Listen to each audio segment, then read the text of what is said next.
and then I kind of went on. I studied English at university. Ended up dropping out after 2 years. Ooh, how do you manage cash flow with fluctuating income? Hey, I'm Lottie. Hi, I'm Seun, and this is Visionaries in Progress. Hi everyone, I'm Seun. I guess I'm a writer, editor, just anything to do with words I think is my kind of thing. And I also run a bowling club. So I go bowling every Tuesday with like a group of usually like 30 to 40 people. And that's me. That's so wholesome. Damn, I didn't know that. That's really sweet. I'm Lottie Mac. I'm an artist and curator and a co-founder of Space and Purpose and founder and host of the Modes of Making podcast. That's like, is it like bowling like... Like temping. Wow. Like, yeah. So that's really Finsbury nice. Park, Crowans. Oh. Every Tuesday I'm there. Damn, that's nice. That's your whole location. Yeah, I've been there. Been going for like, I think it's like 85 weeks or so. 85 weeks? Damn, that's... Yeah, it's a long time. I'm locked in. Yeah, I'm you literally are locked in. Decent bowler. Yeah. Now, but yeah. That sounds sick. I'm excited to hear more also about what you do and like delve into like both of our creative endeavors on this Speaking podcast. of creative endeavors, I guess, like, how did you like stumble across like your creative endeavor? Like, how long you been doing it for? So it's like, I was saying even before, like it's a hard question because there's like 3 aspects to my practice. So it's like art making, been doing that since I was like 13, which is like crazy. I'm 25 now. And then curation I've been doing for like 6 years.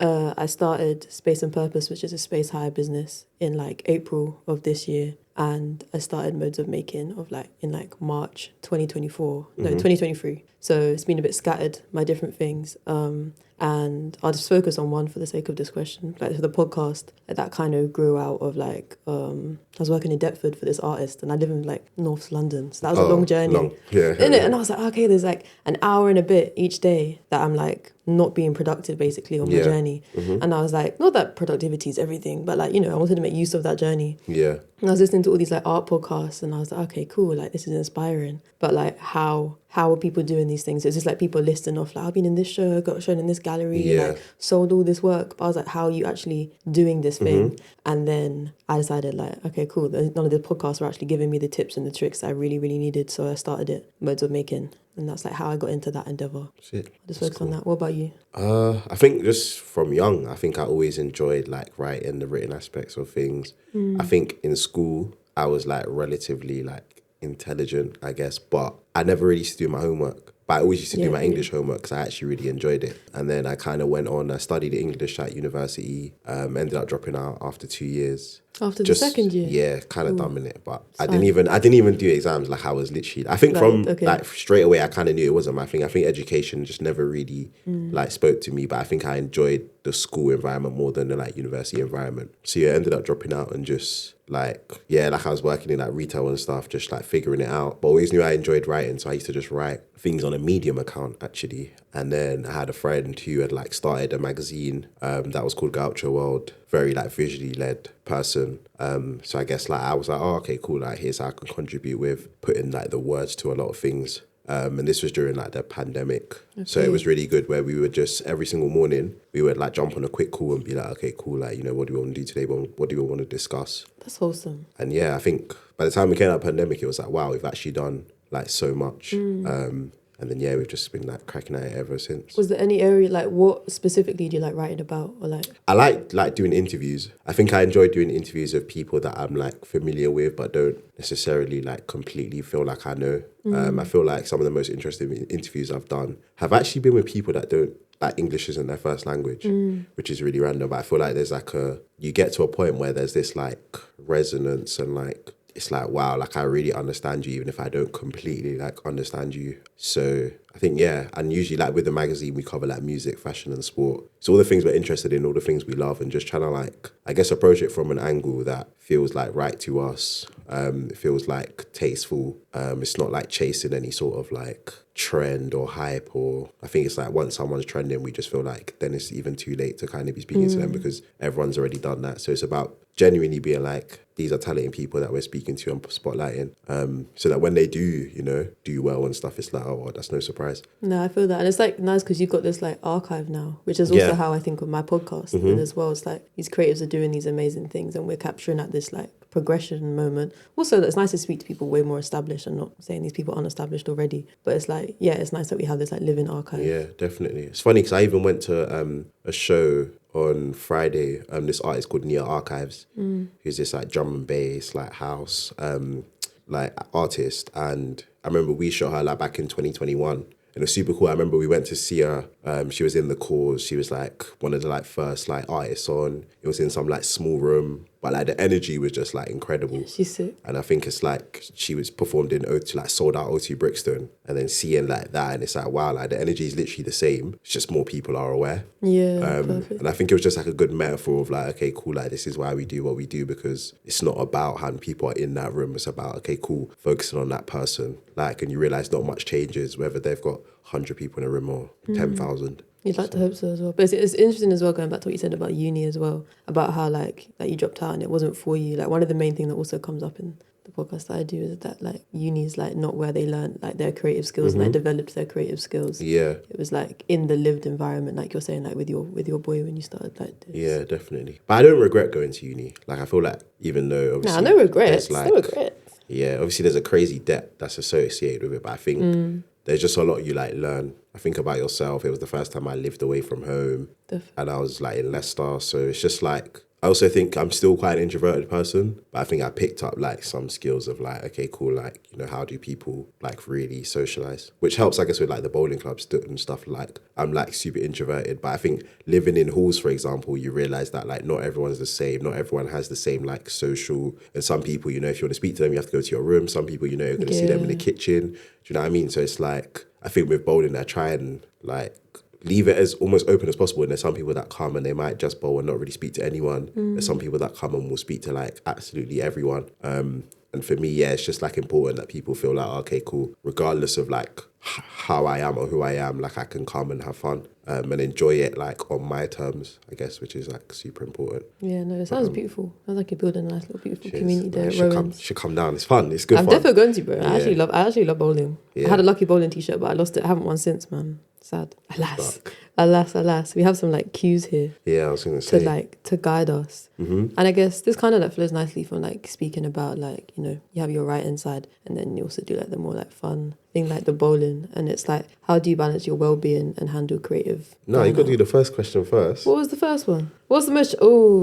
that's probably why I didn't want to do it. I don't like this question. What's the most challenging thing about working in the creative industry? I think it's like creating separation between this being like who you are and this being your job at the same time. And I think it's like, for example, I feel like I bring up the bowling club a lot just because it's something that's very like consistent in my life. But I think with the bowling club, I think being a creative, people expect it to be a certain kind of way, and they've seen the magazine and they like crowd, see the aesthetic and the crowd and they think, oh, okay, cool, that's what like the bowling club is going to be like as well. And people come and they're like, oh wait, there's actually like normal people who like no one knows what anyone does for work or stuff. It's just about bowling. But I think that's probably the most challenging thing, is creating that separation and not having your whole like persona and who you are centered around the fact that you are a creative. Because I think the creative industry, like any industry, it's just a bit like, sometimes it can be a bit weird and a bit murky and a bit like dark, and it's like not being consumed by that and understanding that at the end of the day, like stacking shelves in Tesco, it's a job, you know, and it's something you're doing, and then it's important to have things outside of that make you happy as well. But I think it's managing that balance. Yeah, I think it's also the way that we handle like interactions in London, especially. Like I clocked it when I moved to Berlin. Like when I met people, they never asked like, oh, like what do you do for a living? Here, it's like the first question that we ask. There, it was like, oh, like what are you interested in? Like now, so that's how I frame most like start of conversations. Yeah. But I think again that goes with what you're saying. Like nice with like that's why I think it's a very British thing as well, where I think a lot of people, when they have conversations, fall on very like specific topics. So it's like, if they don't ask you like, you know, what do you do for work, they'll probably mention something to do with the weather. Like it's just, you know what I mean? We all have those like things of like, okay, cool, conversation stalling, let me throw in the weather, or let me ask the person what they do. But I think it sometimes gets a bit weird, because I think like people are doing well in, you know, the like creative industry, but then that becomes like their whole thing. And it's like, just remembering that like there's a lot of people that just don't care. So you kind of just have to like remember that you're just like another person separate to a from lot the of ego, people. basically. Yeah, 100%. Yeah. Or else I think you just end up having all your relationships are in this like one space, and then they're also based off this like real but not really real like social currency you've built which is not what you want. You just want people to take you like at face value as who you are, and whether they like you or not is kind of up to them. But it's not based on like, you know, what opportunities or who you think they can get you in contact with or no, definitely. anything like that. It's also like it's quite hard to like leaning off like personalities and stuff like what you said there. It's also like I was like thinking about this question, and it's like it's also trying to something that I struggle with personally is like navigating, like I don't know how to put it, like the real projects and like the fake, essentially, because there's like so many conversations that I have as well that go nowhere, and I think it's like controlling that like emotional like turmoil kind of the creative industry, because like there's a lot of times where either by brands maybe you're like promise something, or even just like another person that's a creative like you that like talks a lot about what they want to do, and then like nothing really happens. I think navigating that kind of turmoil, I think it's just one of those things, but it's like anything, I guess, like in any sort of like industry or job, there's just those challenges that mean like creating that separation between who you are as a person and who you are, like, you know, within the world of work, becomes like more difficult, especially when you're like trying to establish yourself and, you know, spending more time maybe like thinking about things or working on things than like the typical like hours of 9 to 5. I think that's just a challenge that kind of comes. But yeah, figuring out the 9 to 5 and the hours of the day thing. Yeah, I feel like so far I've not been able to really pattern. Yeah, like I guess what we're going on to wellness, and like how we like control and balance that is like, I don't know, I'd like to hear how you try and control it, and then I'll just put in my perspective. I think for me, it's genuinely just, I think it's important to have hobbies that exist outside of this thing. Because I think, like, for me, I don't really like going out. But I think same. even like running a magazine, we do parties a lot as well. So it's like, there's just this like emphasis that's placed on going out, and like that's the social setting, or that's the place to enjoy yourself. But I think for me, it's like, once again, bringing up bowling, like I love just going to bowl. I've been to bowling by myself many times. But then also like I love playing PlayStation. And I think it's genuinely like, because I think you mentioned like productivity earlier, and I think one thing I was going to say is that like, I feel like sometimes being like not necessarily productive is like some of the most productive things you can do, because it gives you the time to just switch off. And I think once you're able to switch off, then you're like prioritizing like your wellness, and you're like preventing yourself from like burning out as much, because it's almost like, okay, cool, now I'm working, now I'm playing PlayStation. And also just like treating that hobby with like a lot of respect as well, because I think a lot of people have hobbies, but it's like, oh, because I'm not, you know, like making it like a financial thing, or I'm not making money from it, I can't give it too much time. But for me, it's like, there's been times people like, yo, like, let's link up or let's do that. And I'm like, nah, like I'm playing PlayStation. Because for me, it's just a hobby that I really care about. Necessary. It seems like you're also like setting boundaries within that as well. I do try. I think it's important, or else it's just like, everything just becomes work. Like there's always something to be done, and there's always a conversation to be had. But it's just like, you want to like free yourself from that sometimes, and just, I think it also helps ground you as well. I think like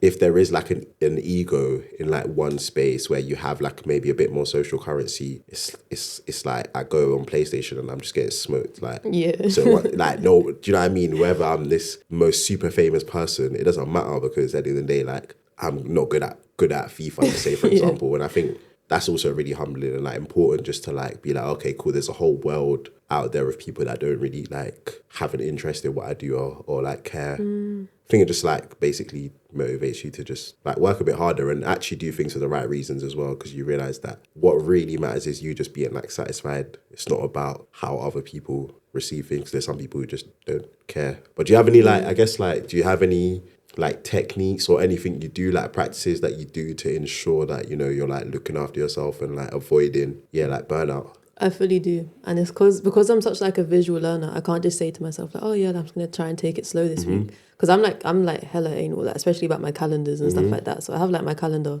and I color code everything. So like to the point of like my personal practice is like a color, podcast is a color, space and purpose is a color, like my normal like day-to-day part-time job's a color. But then I have like different ones for like rest and wellness and like stuff like that, because then I can look at my month as a whole once I've planned it out and see like, oh, is there actually a balance here? I mean, it's like a kind of like a really anal way to do it, but it's the way that works best for me when I've done it consistently, because it's like, okay, cool, there's only one little blob of like pink in this whole thing. So obviously like not balanced, like it's not going like how it necessarily should. So that's the way that I try and implement like a balance in a sense. Obviously there's times where it isn't successful because like more work comes at certain times, but that's what's helped me before, like being able to visually see how balanced my life is and how much time I'm actually taking for that. But what about you? I guess yours is bowling, is it? Yeah, literally, it's just like, yeah, I think for me, it's like most evenings and stuff, it's just like, all right, cool. And like, if I'm not at bowling or playing football, then I'm probably going to be on my PlayStation.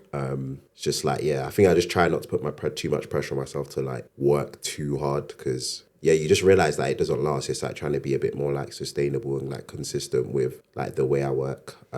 So it means that I can, yeah, just like do things like at a consistent level for a long time rather than in like really intense burst and then like I'm just like flat out and can't do anything and then back into an intense burst. It's just, I can always just kind of go in this like zone of like almost like cruise control, and sometimes it's like a bit more like on the edge where it feels more intense. Sometimes it's a bit more like at the bit where it's lower, but I never feel like, geez, like out of control. Out of control. Yeah, exactly. But another question to what you said, actually, not like aligning with these too much, but it's like you said that you don't go out much. How do you navigate like not doing that social side? Because obviously the creative scene, you get opportunities from being outside and meeting someone at what. So it's like, and that's something that I actually like bug out a little bit about sometimes because I don't like being outside. So yeah, neither. I also don't drink, so like I think that's also the part where I'm like also quite an introverted person, so I'm basically standing there and I'm like, I just want to go home. Same. Like, so, but I don't know. I just think, yeah, obviously there's definitely opportunities that come and stuff like that. But I think in the world, in life, like things will find you like wherever you are. They might not find you like, you know, as quickly as if you're like out clubbing and stuff. But I think eventually if you just kind of trust like the process, somewhere along that process, those things that need to find you will find you. That's another thing. It's like, cool, yeah, you meet loads of people or whatever, and you might like exchange Instagrams with someone who could like change your life, but you met them when you like, or they met you when they were drunk or whatever. So I think like the quality of that interaction is usually quite low. And like, yeah, cool, you two like, you know, follow each other on Instagram and are connected now, but it's almost like you're almost still kind of strangers. So I think on the flip side, it's almost like I think every interaction I have with someone is like quite memorable because I think we're all both present. It's usually in a place that's much slower than like a nightclub or something. Yeah. So it means that the interactions I have are like strong and I know, okay, cool, I met this person today and we had this interesting discussion, and then I can continue that discussion rather than it being like, can't really remember what we said. It was super loud, like, you know, so. More aligned with your being as well, I guess. Yeah, exactly. How do you manage cash flow with fluctuating income? Any tips for new creatives? So it's funny because I like for a while I like worked in a full-time job, like salaried. So it's like, okay, cool, you know what, this day of the month, this is how much money's coming into your account. But then like a year and a bit ago, I left my job kind of spontaneously just because I wasn't enjoying it that much. Okay. And then I like had to figure it out and kind of started like freelancing. I don't know if I do a good job of managing my money, so I'm not gonna like say, yo, this is like some really, you know, like good information. But I think for me, it's genuinely just questioning like whether I need things or not. And then I think also like that's another thing with uni is like, okay, cool. I always knew that once that student loan comes in, first thing I need to do is just pay my rent. Yeah. Pay like everything I need to pay so that the rest of the money, even if I literally go out and buy something so stupid, I know that no one's coming to bang on the door and like throw me out of the house. And I think that's kind of the important thing, is just ensuring that you've like looked after the things that you need to. The essentials. And then the rest is kind of like, you know, you try your best, but even if you know, you have a month that's a bit like hectic, it's like, okay, cool, at least, you know, this is kind of paid. But I guess there's like things out there, like people use like spreadsheets and all sorts, people that actually track their spending. I'm not necessarily someone that does that, but I think for me, it's just always been like, okay, cool. I think because even when I had like a full-time job, I still used to do like little freelance gigs here and there, and I've done that for a long time. I'm always just like, you know, this stuff is not like consistent. So just because, yeah, cool, this month was good, don't start living like this is a normal month. So it's always just like trying to live within my means. And yeah, basically, I think that's kind of the thing, is just live within my means. Obviously, like, you know, treat myself every now and then, but just never really go too overboard, just in case things do dry up, because they do dry up. That's just how. Changes, yeah. But I think also like a key thing is like, don't be scared of like having like the part-time or the full-time job that isn't your creative endeavor. I think we always assume that people don't have these other jobs. Yeah. Because we don't scream about them as much. Yeah. Like people are surprised sometimes that I have like a part-time job. I'm like, I'm an artist, bro. Like, like No, So, 100%. I think that's something that's really important actually. And I always talk to like people about this, and I always say like I feel like the DJs that end up like, let's say on like a Glastonbury lineup or selling out like a massive thing, a lot of the times they have a part-time job for a lot longer than they probably could have like, done that gig here and there and, made the job and made the money, like good money, decent money as a DJ. But I think sometimes that kind of holds you back because once something becomes a job, it's like you have to be like making a certain amount of money from it. And it means that that thing that doesn't quite make sense but pays well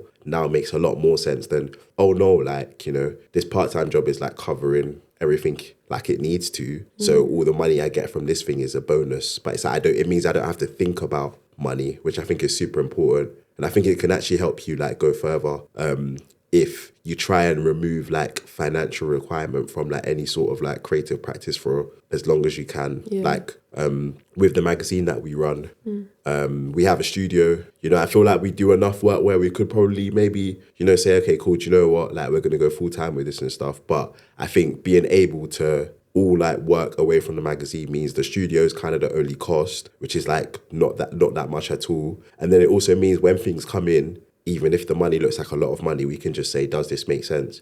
And if it doesn't make sense, then we can just be like, no, we're not going to do it. And it doesn't, because like the money is not what is important to us. It's about like that narrative and keeping that narrative super consistent. So I think that's like a proper like good shout on. Basically like having a job that actually, is consistent and pays the bills and allows you to like, not place like financial pressure on your like practice as a creative. No, 100. Not to be like shy of it. Like 100%. And I think it's a lot of people are like, doing it as well. Like, and it's like, I think, it's something that everyone's like looking at the shiny thing, but then it's like, we have to work somehow, some way, do you know what I mean? So everyone's kind of doing something, and whether that's like in or out of sometimes it's even better to be out of the creative industry, because I think often you just, that there's a good separation. And it also just means like, you're not like constantly like working like the same part of your brain. You're working different parts of your brain. Yeah. And also I think it's just good to get in touch with like normal people, because that's I think at the end of the day, I think sometimes we forget that like whatever we're doing, we're communicating that to normal people. We're not just communicating as people who get this and understand the X reference or whatever. Sometimes it's just like a normal person that you play football with. Yeah. That's like you show them something, they're like, like that's not making sense because X, and then you're like, oh yeah, you know what, that's actually a fair point. So I think that's also why it's quite important. No, facts. And they can also feed a different part of you as well like financial like thing, but they can also like feed like as part of your conscious or something like that. So like my part-time job is like serves like community type thing, whereas like when you're an artist, it's a bit like, okay, cool, like obviously my work's like social political, but it's still like me yappering about my voice, do you know what I mean? So it's like they can also serve different parts of you as well, giving you that like financial freedom and stuff like that. But how do you balance creativity with the demands of running a business? I feel like we might have like, even touched on like the energy of this question, but like, how do I balance creativity with the demands of running a business? I think it's nice to have a partner. So everything that I've done until recently has always been on my own, but Space and Purpose, I have a partner in that. And it's nice because I lead most of the creative for it. But obviously, when there's just two people in a whole business, you still have to do like admin and like business stuff. And I think it's spreading out spreading out the creativity within that with my partner. So it's not just me, because I'm a bit more like, I'm an artist, visual artist, so obviously I'd run that. But I think, I don't know how to articulate my point, but allowing yourself the balance between the two and like sharing the jobs allows me to like indulge in the business side of it. I also do love the business side. Like I'm so happy I have like a LTD now. Like it's like mad stressful and brings a different type of gravy to everything. But like I love the idea of being a proper like entrepreneur as well, because like being an artist even is like 80% admin most of the time. Yeah. And like you have to like figure out a market and stuff like that. It's not just like painting all day. Yeah. So I think it's like allowing them to coexist basically in the same space, the creativity, allowing the creativity and the business to kind of live together at times and not be like so separate. I used to, if you asked me this probably even a year ago, I would have said I separate my admin days to my creativity days, but now I mix it all together. I think it's just also like when you have like that perspective or understanding of like how anything is running like as a business, it just gives you like a bigger picture. Like you were saying, it's like being an artist, it goes from like just painting to like understanding what it is you're painting and why, and like where does it live within the world. And I think that's the difference between like, I think that's the balance you have to just strike.